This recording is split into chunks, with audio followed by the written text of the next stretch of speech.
My name is Ingrid. I received a heart and double lung transplant in Texas 6 years ago. My journey began when I needed a transplant 8 years ago. I was working one day and I just felt short of breath. I kept feeling short of breath. So I went to the doctor. The doctor told me that I had to go to Texas because it was time for me to finally get a transplant. I was born with endomysitis syndrome, which is a very rare heart condition. That heart condition led to PAH, which is pulmonary hypertension, which affected my lungs. So that's why I needed a lung and a heart transplant. Before my transplant, my life and health were it was okay. It wasn't that bad because I'm with 42 years old.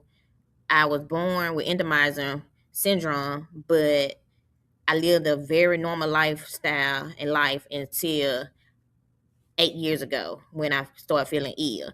But before then, I was living a normal life, hanging with friends. I went to college. I graduated high school and I graduated college. And like I said, I just had a normal life, like a normal regular kid had. I was hanging out with friends, going to family function, going to concerts, going going basically wherever I wanted to go.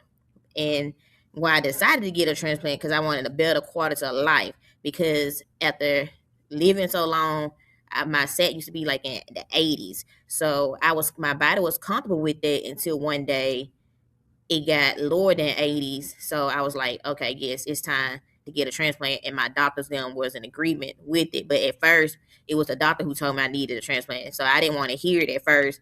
I got depressed about it. And then I thought about it. I was like, I want a better quality of life and I want to be able to do the things that I was able to do before getting sick. And then I want to do more things that I wasn't able to do when before my transplant, if that makes sense. The most challenging part of my transplant journey was when I experienced it was the waiting, because you never know when the time, the day, the hour that they're going to call you and say, "Oh, okay, it's time for your transplant."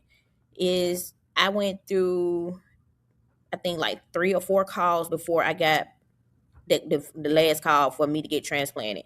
I remember the first time I got called, I was so scared.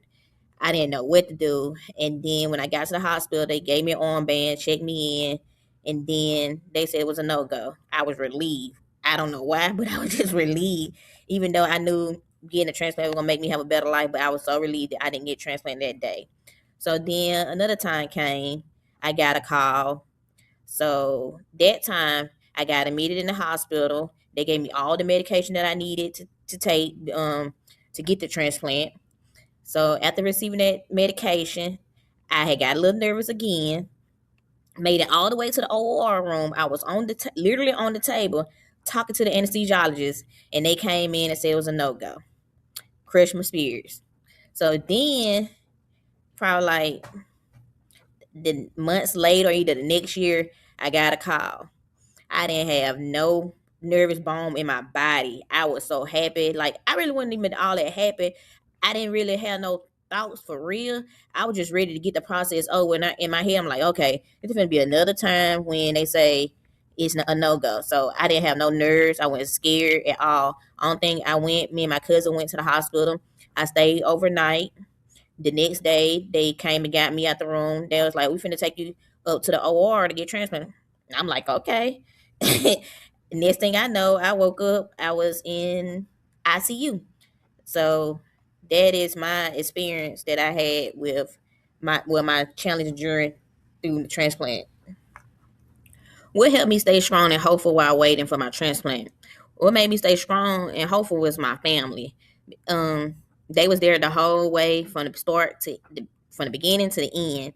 So that made me stay hopeful for everything. And then I had friends that stayed in Texas already. So that made it a little better too because I was able to hang out with my friends and do everything, go places with them. They would drag me in my little oxygen tank here and there. I used to be so embarrassed. They was like, "What you got to be embarrassed of?" So I got used to it. I used to be in the grocery store, just rolling my little oxygen tank around, and then my faith in God. That really was the main thing that got me through this and made me stronger because I had to talk to God. Like I was wondering, like, why me? But then after a while, I was like, he get his toughest battle to his strongest soldier.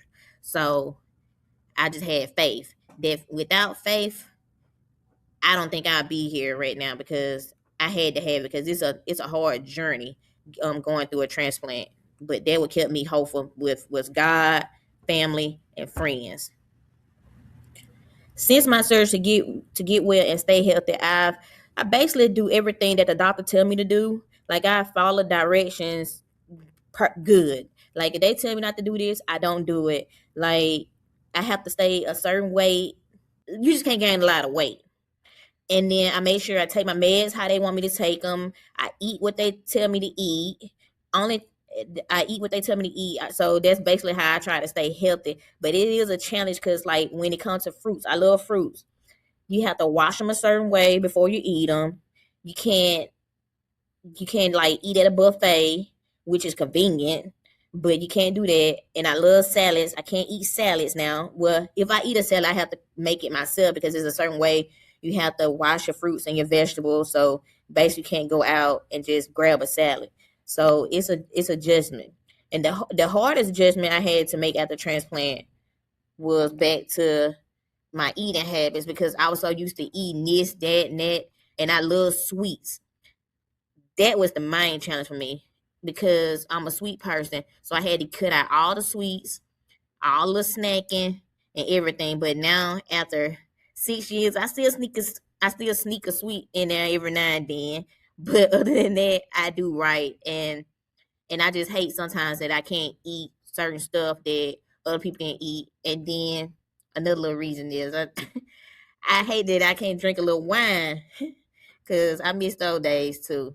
So, but it's okay. I'd rather be healthy than to be a drinker. What was it like when I received my call for my transplant? When I received that final call for my transplant, I was happy. I was I didn't have no thoughts at all, because I went through so many different calls, but I was just so happy and grateful to get it over with. I was just in a rush.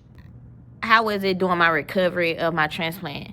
My recovery was good. It was excellent, because I went to pulmonary rehab before my transplant. My doctors them sent me there beforehand to get stronger, and so my recovery wouldn't be as bad.